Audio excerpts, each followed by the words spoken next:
We're here today to talk about the Great Commons strategic considerations in the copy fights.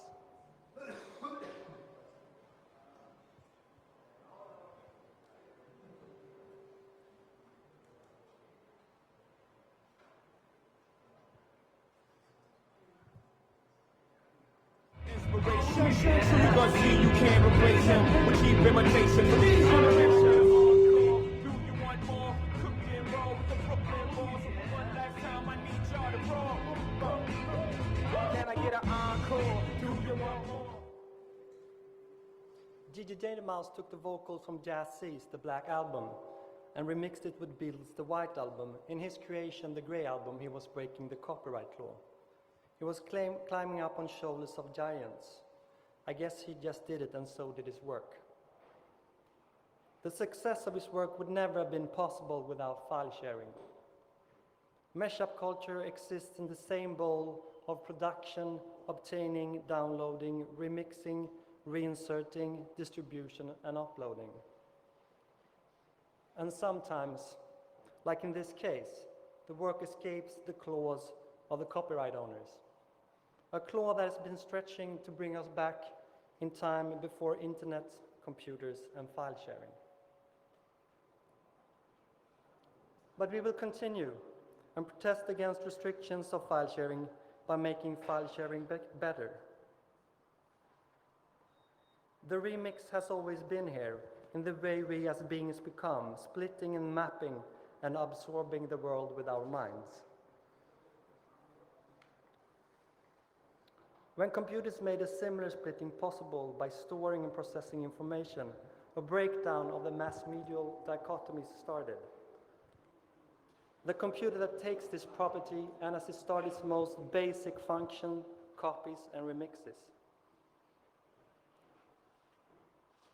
It is vital to acknowledge that we are confronted with intellectual property considerations in our daily life, from kids playing with Pokemon to yoga masters. This is something that has become part of our life in the most concrete way, because the possibility of the universal machine, the computer. It is not gray in terms of the law, but as possibility as technology and technique. It is not optional, but inscribed in the technique we use every day. The gray is not here exactly by an effort, but rather as the shortest way to make our life work with technology. The shading, the tuning, the twisting is omnipresent. It's not something we can wish away. What this really is about is our conditions of living, how information is used, transferred, and owned in society. As humans, creators, amateurs, or fans, in the desire for pleasure and in a chain of small habits, we make the world appear. On a personal level, we all have stories that describe this experience. With the remix as the norm, steps to a democratization of creativity are taken, and the process of liberating the myth of a special class of artists, isolated from the rest of us fans, amateurs, and consumers, are taken. Like in a contemporary epic, with the creation at our fingertips, we are now pounding the mass-medial aura, and we are in a state of transgressing the hierarchical consumer-producer society. Okay, so some words about what we are going to talk about today. We all know what is gray, and we intend to keep it that way. And this Grey Tuesday, we're here to talk about mainly the Pirate Bay, Piratbyrån, Piratgruppen, and Art Liberated. And what the fuck? Yeah, and here we'll touch upon some of this year's major events in, like, the, if you could call it, the Nordic copy fight, like the Polar Pirate Prize, the 1st of May demonstration, the new copyright law in Sweden, the raid at the ISP Bahnhof, and the launch of the project Vidensdeling, and some more things that we hope you will enjoy. And the Pirate Bay is probably the most internationally known project, I guess. the BitTorrent tracker based in Sweden that has now become the most popular BitTorrent site in the world. It receives more daily hits than CNN. And and it was started by Piratbyrån, the piracy bureau of piracy or pirate association in Sweden, and who is now running together with a sister organization, Piratgruppen in Denmark, that both are, if we can call them organizations, they are organizations that promote information piracy and supports the free culture through discussions, events, internet communities, media performances, and advice. Well, developing the questions about intellectual property, file sharing, and so on. So, Piratbyrån was born in late summer 2003 it was kind of born from a social internet radio broadcast community, and like people from one of Sweden's largest hacker groups, mainly run through IRC, not this kind of traditional organization, maybe. Well, it was initiated to support the free copying of culture, and has today evolved into some kind of combination between a think tank, internet community, and information site with, in Swedish, you see it here, with news, forums, articles, guides, and shop. Today it's like 55,000 members registered here. And in November 2003, we started the BitTorrent tracker, Pirate Bay. And well, it was intended as a kind of small experiment, but so no one expected it to grow that fast, but it did. And when we saw it was turning into the biggest tracker in the world, it was very natural for us to split it off and let it stand on its own legs, so to say. So today, Piratbyrån and Pirate Bay exist as separate but related entities. And the Pirate Bay, earlier this year, went through a major internationalization. It can now be browsed in languages from Mandarin to Icelandic. And, well, financially, it's relying on donations and a little advertising. But all money that went in has gone to buy more hardware to the server park in Gothenburg. And presently, the Pirate Bay crew has been coordinating some issues with all the other major BitTorrent trackers in the world, and the plan is to evolve the next generation of the BitTorrent protocol. I have no details to offer, but some of the Pirate Bay crew will show up here soon. Well, so something more about what we've done with Piratbyrån this year. This summer we released the book, Copy Me, a pocket book in Swedish about copy fight and file sharing culture. And it sold like 2,000 hard copies, while also available for free download. Pretty good in Sweden. I will soon return to why these questions have been quite big by us. But one interesting thing with releasing this kind of book as a paper copy is the reception of it in traditional mass media. Because book reviewers in major newspapers have claimed that Piratbyrån now initially was very immature and not worth taking seriously at all. But now everything has changed with this good and thought-provoking book. But anyway, the book was basically a paper version of texts that have been available on the website all the time. So when the traditional mass media journalists say that it is more serious now when printed on paper, it only reflects the paper journalists' valuation of the internet. Well, so some words about Denmark. Our Danish friends that could not show up here. But Their equivalent or sister organization was founded in 1 year after Piratbyrån in Sweden in 2004. And they have caused even more interesting responses by them. Very fast, they were nominated by the Association of Danish Music Journalists for the Idea of the Year award.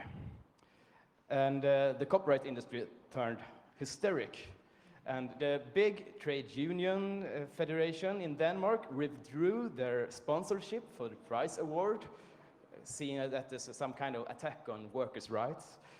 And, but then the interesting thing happened that the very large Roskilde Festival went in as a new sponsor to show their support for the pirates. And that's of course interesting because it shows that, I mean, we often talk about the music industry as some kind of entity, some kind of evil entity, but I mean, the festival side of the music industry can be really pro-piracy, no doubt. So in Denmark, the prosecution of individual file sharers had started earlier than in Sweden. So one of Piratklubben's first actions was to set up a fund for juridical support. And the aim was said to protect and expand this gray zone. And a similar fund is now about to be established in Sweden too, as the anti-piracy persecutions have started by us too now. Well, another project of the Danish Piratklubben is called Vidensdeling, and where students are encouraged to digitalize and share expensive books on their reading lists, creating a digital library. So far, the campaign has resulted in books being shared on the Pirate Bay, while the publishing companies have joined the entertainment industry in Denmark in their desperate outcries. And this year, after Denmark, it was Norway's turn to follow by starting an own initiative called Piratklubben 2. And Finland are now on their way, so we are like kind of consolidating some kind of modern pro-piracy axis. And of course, we are always interested in establishing contact with other allies, forming an even larger axis of piracy. So, Palle. I would like to say something where my involvement with Piratbyrån comes from. I would like to do this because it describes a personal experience of living under the current copyright regime that I was referring to in the beginning.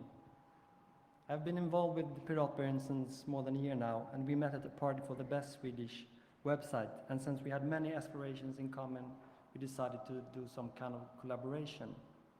I wanted to engage in Piratbyrån because it is the best way for me to oppose the current copyright regime and basically make a link to the redistribution of culture, which I find to be the key element in bringing about a funnier place to live in.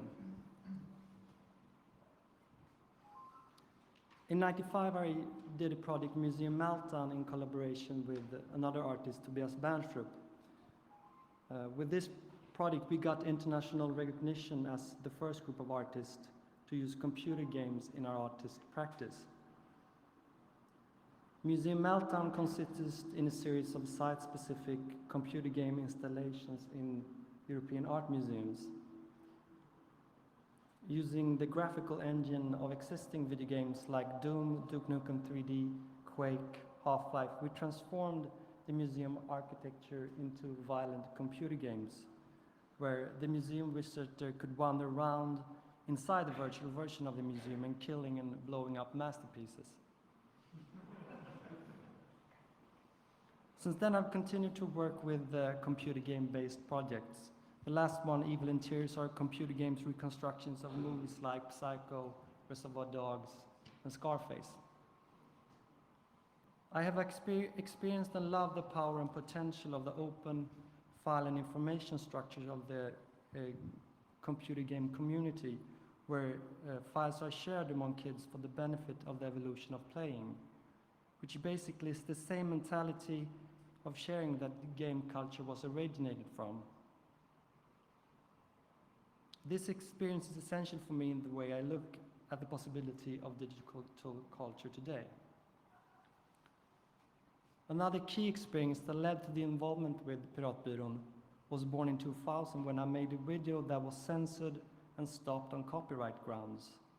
The video Pippi Examples consisted of short sequences in slow motion from Pippi Longstocking films made around 1970. The video was made to question the sexualized common gaze. The copyright holders, the Swedish film industry, disapproved of the video, and after a national debate, a settlement was made and all the copies of Pippi Examples was destroyed. I came to understand that I had to fight for my freedom of speech and that I could no longer only rely on my identity as an artist to be able what I do. My work with Piratbyrån is one way for me to map out, understand the relation and powers involved with production of art in society and finding a power to oppose the current copyright regime. In my work, I always appropriate, borrow, or steal other people's work to make something new. I live in, I distribute with, and I take from the circulation of information. The configuration of the medial structures are my workspace. The motivation for my work is try to intervene in this structure and expand the gray zone. I'm now running a project called Alt Liberated about art, censorship, and intellectual property with Piratbyrån as an answer to my experiences. The idea of Art Liberated is to understand and map out and help artistic appropriation, to collect cases of censorship and alike in one site, contextualize the work that otherwise would fade away as anomalies. I believe, contrary to the common opinion, that we should have a basic right to take from whatever passes us in the stream of media, and that this is essential for the cultural existence of the information age because we are the function that makes this circulation possible. This is not a right that can be restricted. Instead, this is the way one survives inside this pit. The pirate year of 2005. The project Art Liberated was launched in January at another of Piratbyrån's event, the Polar Pirate Prize. The Polar Pirate Prize is an annual award show and a party including seminars awarding the worst and the best of the pirate world. This marked the start of a very, very hectic and interesting year. Yeah, and I will tell you something about what's been happening in Sweden this year, because things escalated very much in March when Sweden's anti-piracy lobby organization, they called Anti-Piratbyrån, they in fact were founded before us, so we just had to delete the anti and had our name clear. Okay, Anti-Piratbyrån. They managed to arrange a raid at the Swedish ISP called Bahnhof, claiming that they hosted unlicensed material. And the raid was conducted in a kind of unlawful manner, and it was discovered later that the anti-piracy lobby had in fact paid an infiltrator for several months to upload copyright-protected material and place hardware at the ISP to arrange a raid. And the public, didn't get public before a group called Angry Young Hackers hacked Anti-Piratbyrån's webpage and their email, and exposing their mail conversation with this infiltrator, and with the Motion Picture Association of America too. I don't know if they are here. So, and that spawned a public outcry, of course. And the lawyer and spokesperson for the Anti-Piratbyrån, Henrik Pontén, he has received thousands of hate SMS every week, including death threats from a lot of angry young kids. And it turned on a big public debate. And many other people start to realize that the war against file sharing has wide-ranging consequences for internet freedom and also business freedom in general. And the opposition against the copyright industry in Sweden has broadened a lot since then. So, I mean, for example, a lot of right-wing libertarians in Sweden have turned into hard defenders of file sharing, understanding what's going on if you just let these kind of organizations arranging raids at any company they want to. And so this kind of libertarian critique of intellectual property has also experienced an upswing. So politically, there are really people on all kinds of the spectrum you can find sympathizing with privatbyrån, maybe except for the ruling social democrats. But all the political parties are in general, of course, officially anti-piracy. So, but another really fun outcome of this Bahnhof raid and the hacking of angry young hackers, it's that the Motion Pictures Association of America, the MPAA, obviously was about to intentionally spread a lie about terrorist connections. They sent out an international press release about the raid in Stockholm. And if you open that Microsoft Word document and choose Trace Changes, you could find statements claiming that Swedish authorities had found a link between the suspected release group and a terrorist group known as the Yellow Brigades. Yellow Brigades. Well, that was in fact the name of a group. It was a group of German elite soldiers fighting for Sweden in the 30 Years' War. Most of them got killed in the Battle of Lützen, year 1632. And since then, no one has heard of them, until the movie industry started to hunt them in a Swedish server hall in 2005. I mean, if the movie industry could, like, channel that kind of phantasm into making better movies, I mean, what should they worry for? All right. Yeah, the 1st of May demonstration.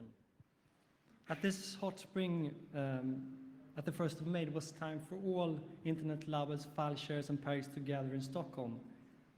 Piratbyrån's celebration in a park featured music, 3 speakers talking about creativity and the transgression of the copyright law. A hand-to-hand copy swap was expanded to a coffin where you could place and share CDs. The counterfiling of the anti-pirate organization regarding the raid at Bahnhof was at the same time handed over to the police. A big crowd of something like 800 people with very different background came with banners like "No software patents, sharing is caring, and all your base station belongs to us." The paroles were, "Copy me, we will continue to copy everything. Don't touch our internet, and the welfare begins at 100 megabytes." Oh. It is important to know that this aggressively humanist attitude is something that characterized the pro-piracy movement that we are presenting. One internationally famous example are the letters written in response to the legal threats from companies like Microsoft, DreamWorks, and Warner Brothers from the Pirate Bay.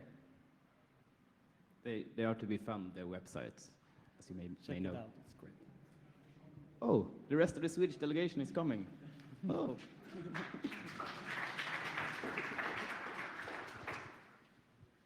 Yeah, so back to the dramatics. After this Bahnhof raid and the 1st of May demonstration, we also had the first case against an individual file sharer in Sweden. And the sentence came a couple of months ago. And we have been, in our argumentation, we are trying to highlight the relevant things in our argumentation. And number one is that the guy who shared one movie and he was convicted to pay a fine. And that, under Swedish law, basically means that the same process cannot be repeated. Because it's not that hard crime. And Sweden has secrecy on IP addresses, meaning that the police may only inquire ISPs after identity of someone on the net if it is a more of serious offense than so. And then Anti-Piratbyrån, of course, said that no one should feel safe. They will catch people anyway just by reporting a greater number of movies to the police. And that may work on peer-to-peer networks like Direct Connect. However, on BitTorrent, you cannot see how many files an individual file sharer is sharing. Only what IP addresses that are sharing one particular torrent, and that's quite important. So clarifying that might weaken them trying to scare people. So we try to point such things out and show that network protocols are almost always one step ahead of the juridic protocols. So we try to show how hollow the anti-pirate organizations' claims of their own success are. Then the second thing we try to point out is regarding this judgment of the file sharers, is that the courts have chosen to rely on screen dumps as evidence. And screen dumps submitted to the police by Anti-Piratbyrån themselves. And it is, of course, very controversial to let private lobby groups representing the movie industry get that kind of control over jurisdictions. So it's basically about clarifying what a screen dump is and what road we are turning into if we accept it that way. So we demonstrated the madness by producing a piece of software called the evidence machine, letting anyone go to a site and produce fake evidence of file sharing against anyone. The juridical dilemma is still not settled, so hopefully this kind of pedagogical tools can demonstrate what it's about. And it's also been translated to Danish and so on. I guess it's this problem of screen dumps in the juridical system is not only in Scandinavia. And another big issue of big debate in Sweden this year has been Anti-Piratbyrån's registering of IP addresses of suspected file sharers. And that habit was banned as they had not applied for the special license you've got to have under Swedish law to do that. However, later it turned around, and they got the dispense from the authorities, but it has, as you see, in many ways become obvious to the public that the anti-piracy lobby is also operating in their own and very doubtful gray zone legally. But of course, they are dependent on the existence of police officials willing to give priority to the hunting of file sharers over, so to say, real criminality. And that raises very controversial ethical questions that, of course, should remain open and have been quite open for debate in Sweden this year. And, I mean, most policemen themselves are obviously not interested in hunting kids' file sharing. So it's easy to point at the totally unreasonable costs for taxpayers for every victim of the anti-piracy hunt. And there are people who are doing that too. But we are maybe focusing more on other things. So, well, another thing in Sweden is the new copyright law, the implementation of the EU copyright law that came the 1st of July this summer. Harder copyright law, where, well, for a long time it was legal to download music for personal use in Sweden, while the uploading of copyrighted material was criminal. But since the 1st of July, downloading also turned illegal. Well, while the anti-piracy lobby, of course, wants us to believe that it suddenly has become very dangerous to be a file sharer, and also many pro-file sharing people have been speaking up against the mass criminalization of teenagers and so on. Piratbyrån has tried to present a more realistic picture. Because, I mean, most file sharers use BitTorrent, in Sweden anyway. And with BitTorrent, every downloader is also an uploader. And therefore, they were exactly as criminal before this new law as they are today. It doesn't seem to have changed anything, and I mean, the rates of file sharing has not lowered in Sweden, of course. And generally, we think it's quite important not to accept this talking about so-called downloading, as if downloading was some kind of activity completely separate from the uploading. So we insist on talking about file sharing as a horizontal activity. Well, the free sharing of culture has very many sides and so many gray zones and safe havens that the anti-piracy lobby can only attack a very small part at a time, or of course, they can attack free internet communications in general, as they more and more try to do right now. Rendering this dilemma visible is done when we give up talking about things in the copyright industry's universal terms, and instead shifts the focus to the diverse reality of cultural circulations that we could call the gray commons.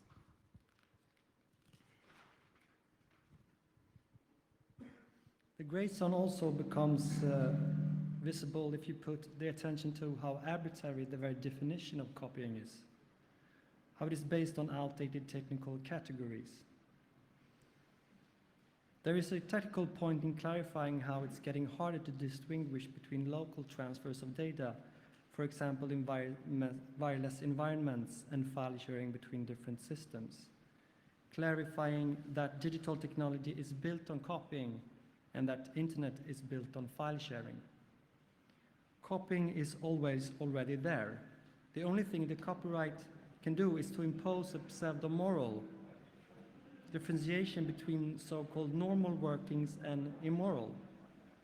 For the copyright industry, it is of extreme importance to keep people uninformed of the real workings of network computers. They want to make an artificial distinction between downloading and streaming as equivalent to record distribution and radio broadcasting. Our role here is to keep insisting that the only difference lies in the software configuration at the receiving end. But copyright law will never be able to acknowledge that. It has to rely on fiction, on a kind of cognitive mapping, where notions valid for traditional one-way mass media are forcefully applied to the internet. We call this mental rights management. Yeah, mental rights management. It's essential for the copyright industry to keep the majority of computer users trapped in believing that the window of their web browser is exactly a window through which they can look at information located elsewhere under someone else's control. Our job here is about making clear that everything you see on your screen or hear through your speakers is already under your control.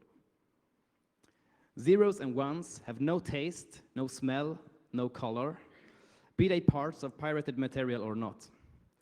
And therefore, it's impossible to construct a computer that cannot reproduce and manipulate these zeros and ones, as such a machine would no longer be a computer, but something as grotesque as a digital simulation of the machines of the last century.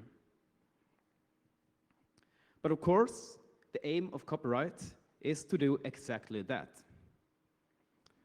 Copyright was basically born in 18th century England in order to regulate the use of one specific machine, a machine that was expensive, few in numbers, and that could write but not read, namely the printing press.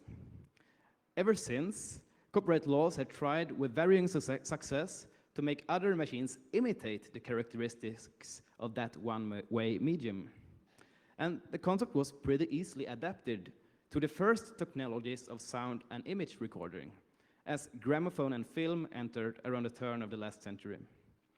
But in the 70s, machines that could both read and write was spread to a wider population, like the Xerox paper copying machine, the audio cassette, and video recorders. This transformed the production of culture, as well as the distribution. Remix, cut-up, and mash-up cultures flourished, with early adopters like William S. Burroughs. The industry started to claim that home taping was killing music. From the beginning, they wanted to stop the technology altogether. However, the common compromise solution in Western Europe came the introduction of a special tax on magnetic tapes in order to compensate the copyright holders for their calculated loss of sales. Since that time, the sampler, the CD burner, portable memory devices had continued to make life greater. Now we got the combination of home computers, broadband network protocols, compression algorithms that defines what is known as P2P and file sharing. As we stand here today, a fair question must be, if a principle that was implemented to control printing press in the 18th century England should be the whole which our present world should circulate through. Some people argue that, like a great work of art, copyright has been standing the test of time. But for us, it's only a confirmation how strong the basic function of information control is in society, and as we depart from this control, are reaching further into the future. Well, some voices now call for a so-called alternative compensation system as a way to save both the copyright system and the file sharing. The idea usually is that the special fee should be imposed on every internet connection so that the bureaucracy could channel the money to publishers and other right holders. It has been presented as a progressive alternative to mass criminalization and is advocated by, amongst others, Lawrence Lessig, the EFF, many people in the French parliament now, and here in Germany by the campaign Fair Sharing, supported by, for example, Attack and CCC. However, a rather extraordinary development during this year, 2005, is that the anti-piracy organizations have also started to adopt this idea. In Sweden, Anti-Piratbyrån has made numerous demands about the so-called right for so-called content producers to rob the ISPs on part of their income. A British ISP has gone into a joint venture with Sony BMG, offering its customers the legal right to share Sony BMG controlled music as long as they pay this flat rate fee, and as long as they accept that their file transfers are monitored and stopped if the filters detect transfers to people who not use the same ISP. People like Cory Doctorow from the EFF did applaud this as a step in the right directions. We see it more as a clear example of internet sabotage and economical blackmail from an industry that cannot accept to be pushed out by the future. So we have actually never been interested at all in so-called alternative compensation systems, as we generally find it is based on a thinking totally grounded in pre-digital media, based on the principle of loss, and denies the complexity of circulation in networks. So the copyright industry today likes to present the problem as if internet were just a way for so-called consumers to get so-called content. And if we now just got to have a reasonable distribution of money between ISPs and the content industry. But we must never fall in that trap, and we can avoid it by refusing to talk about content altogether. Instead, we talk about internet as communication media. And I mean, as clever entrepreneurs, of course, also do understand, internet business is not about selling information. It is about selling the possibility to interact.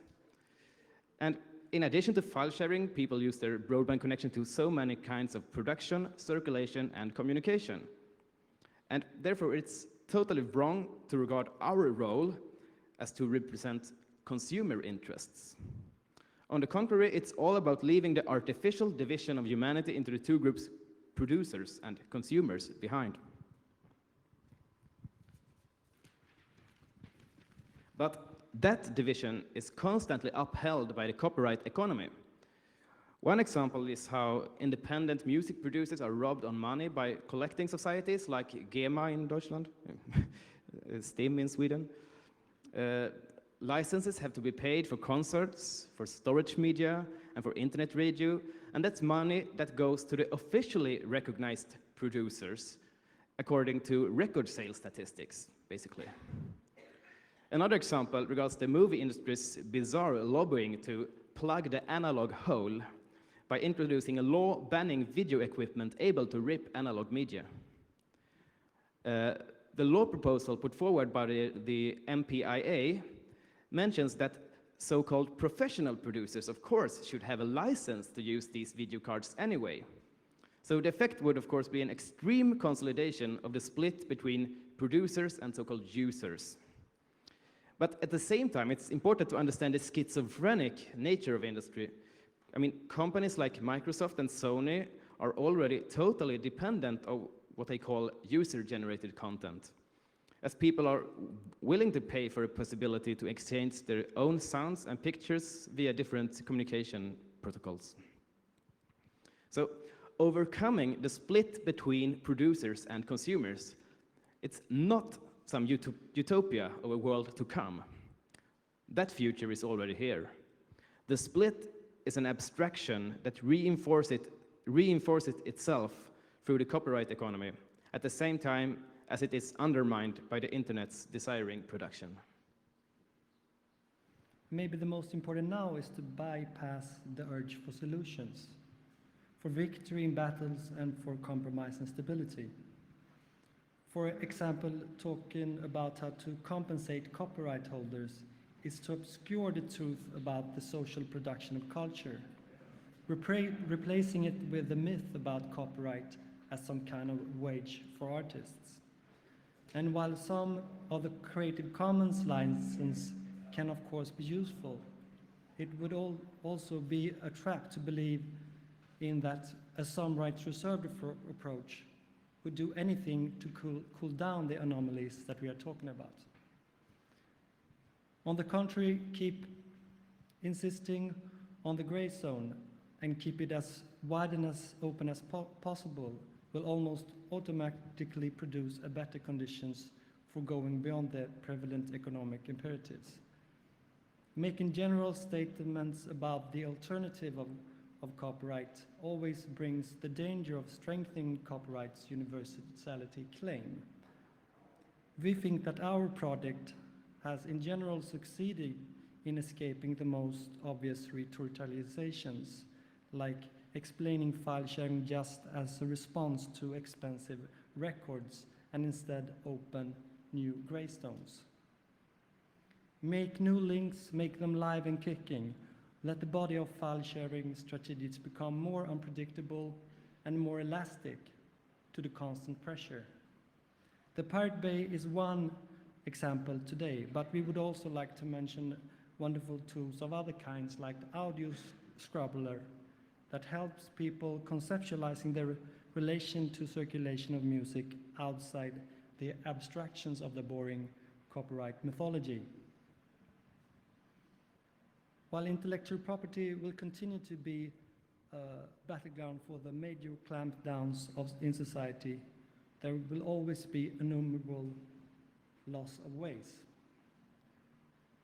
Our approach has not very much to do with overcoming lack of access, not even with opposition of dominant forms of culture.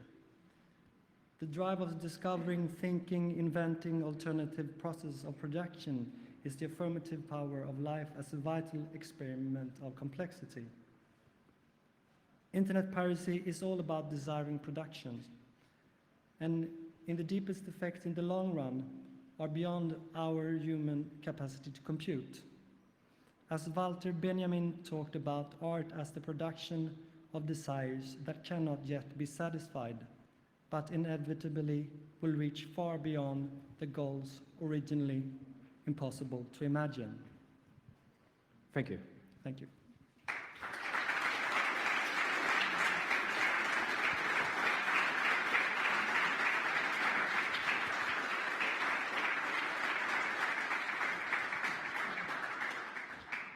Yeah, if someone has any questions, then they maybe should take my microphone.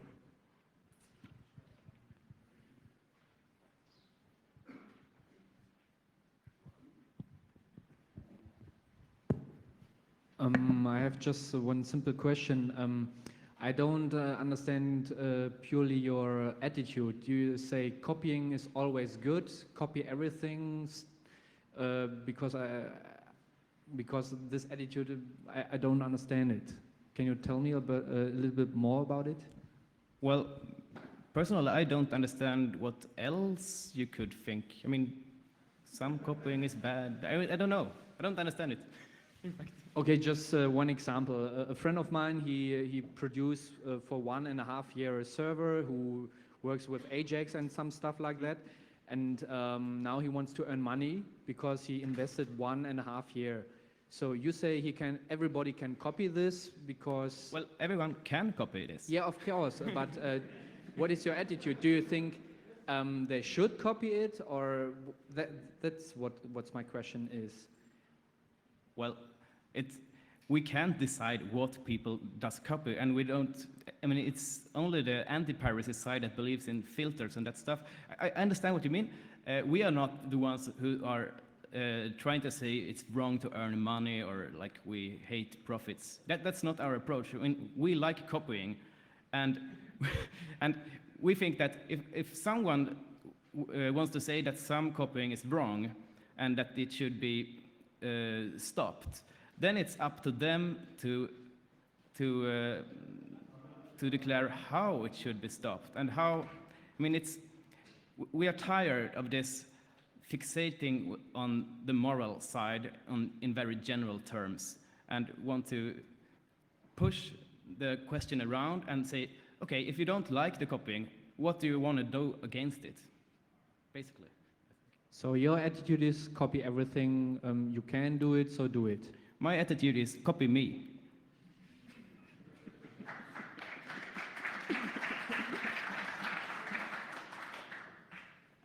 I fully agree in what you're saying right there, but where's the conciliatory tone? I mean, my issue is that somebody's going to film a panel of you, or somebody's going to film a panel of 5 teenagers sitting on stage saying they won't pay for anything, but still you look at their phone bill and they're paying 45 euros a month for crappy ringtones, which are low sampled bits. And why are they paying this? Because it's difficult to get it into the phone. I'm just afraid that this not wanting really to talk ends up in more DRM, ends up in a worse situation than we are today, ends up with the telcos not just doing the same kind of stuff that they're doing within the UK, that you cannot share if it's beyond our network. How do you fit into that? I mean, personally, I find it totally interesting to talk about how to transform the cultural economies and so on, but I don't want to start that discussion in the end of copyright, because then you got to in some way accept copyrights in universal claim and imagine that, like, today copyright is a wage for artists, and it's not. So if I am to discuss the cultural economics, I want to start in the reality of culture and culture circulation. And I think if we start in copyright, we have already done the most fundamental wrong, which is to regard like the recordings of music or film as the only way to get in money. I mean, I'm a musician myself. I know that, like, most musicians earn money by playing live and making performances. And if we talk about the alternative to copyright, we are already on the totally wrong track, I think. Okay. So I think it's really interesting that copyright can open up that discussion, but that discussion itself must start from a totally different perspective. But I don't see, well, I think that was probably the element of your talk that I was missing, which is what is the alternative? Because there was, the only alternative that you showed, you basically put down. And I just think it's an important thing to remember in these discussions. So this is also as much a comment than it is a question. Thanks. I just wanted to respond to the person asking the question actually by saying that it seems to me that the internet community and internet users have made quite some efforts and done some serious thinking on alternatives to copyright and a fair balance between artist compensation. And it's the music and movie industry and the classic copyright owners, corporations, who have, you know, done things way beyond the law, like spending several hundred million euros a year in Europe lobbying for DRM, stuff like that. So, I mean, I think we are the ones who've been declared war upon, and this is just basically fighting back, and totally within our rights. But maybe not everybody will see it like that, but probably eventually in 200 years people will see it like that. History is on our side probably here. Yeah, I might want to comment on that. I mean, What we basically have is two fights of the music and film industry. We have the fight against copying of private people, and we have the big fear of music industry that their stance will be brought down because of basically amateurs producing the same kind of content. Both can be threatened by DRM.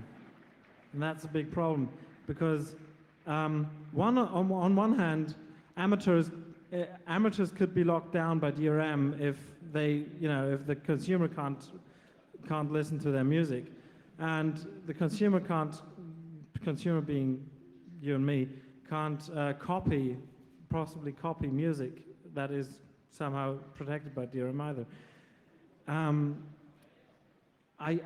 What I didn't see in your talk is what are you putting against the big threat of DRM, where I can only see a political solution, such as something like an alternative compensation system, and a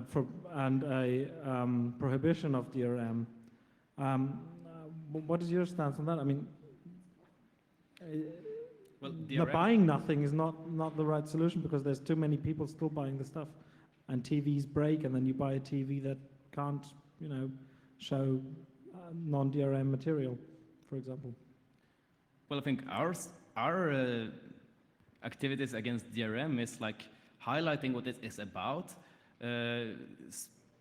kicking to live this discussion and making it visible, like what is this kind of product, who the fuck is want to buy that, and so on. And I mean, the Sony BMG Rootkit scandal was of course wonderful this year. It has been so many possibilities opened by that, and I don't think that will be the last if we just try to keep this up. I don't see that the answer to DRM is like finding alternatives to DRM. But well, that should be like something like circumventionism, I think. But of course, there's different strategies, and I mean, we have never said. I can clarify that too. I mean, we have never said that our approach should be the only approach, or that like we are the party or something. Well, we party in the let's party sense, but not in any other sense. So I mean, of course, there should be several approaches, and I can see that there are really strategical richness in the many approaches. Hi. I would like to add maybe one level of complexity here. In the global economy, I think that we could see at least two parts. There are insiders and there are outsiders in the global economy. So for example, I'm coming from Croatia, and we are a country in transition, and together with all of the suspicions and doubts about joining European Union, there is no really other solution. So the only Eurosceptics in Croatia are actually right-wing morons. And a couple of years ago, we had completely unregulated anything about the copyright. So one of the preconditions there is protect copyright. So then you can join the European Communion in this case. And in Serbia, it's still really unregulated. So saying just be a pirate where you don't have any system, where government is actually corrupted and where government is the biggest pirate you can imagine, saying like just pirate that, it's not really the right approach in my opinion. And I think that things like free software as part of the regulation in a way of having GPL or Creative Commons actually is much better approach for that kind of context. And I can see that if you are inside, that piratization and pirate could be well articulated as a subversive art, could be well articulated as a political action, but I'm not sure that the same approach could be used everywhere. And also, I'm quite sure that at least it can't be said in public. So what I would like to say is that do that in private in countries in transition, because it has some impact, and do the completely different thing in public. That's kind of hacking. I mean, for us, it's of course a language game. I mean, the word was already established, and we could just appropriate it and surf on that. And I don't say that that's the word that should be used everywhere in the world, but at the same time, I mean, as there is so much talk about piracy, it can be a point in like appropriating that word and give it new meanings. It's not only infringing copyright, it's like growing your own information infrastructures in general.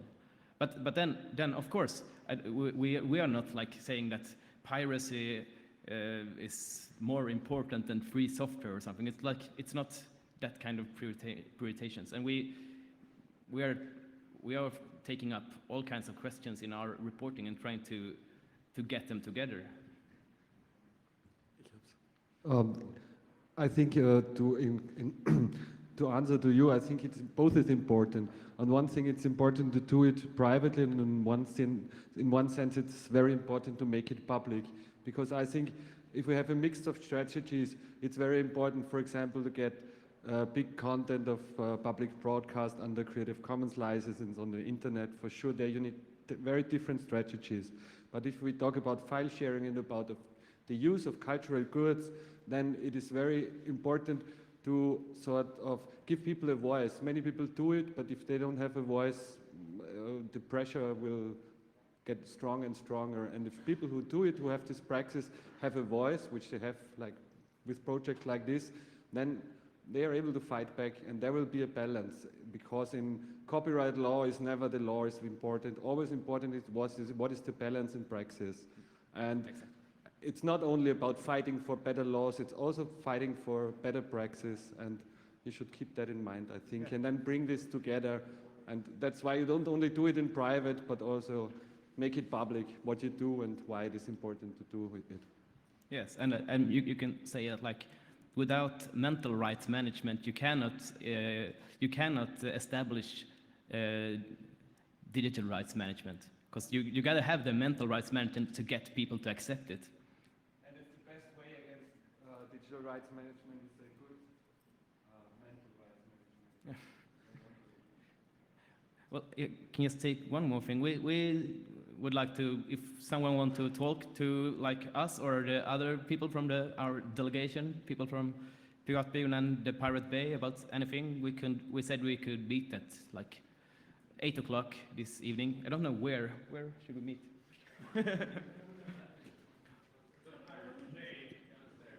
Okay, downstairs.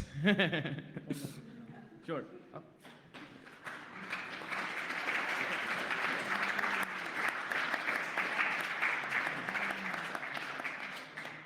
Can I say just one thing before everybody leaves? I work for one of the major Nordic ISPs, and just everybody remember that this copying relies on prevalence of unmetered bandwidth. And if everybody is using a lot of bandwidth, that unmetered bandwidth is probably going to be metered fairly quickly. So everything relies on free bandwidth at a flat fee. And the cost model for the ISP is not that bandwidth is free.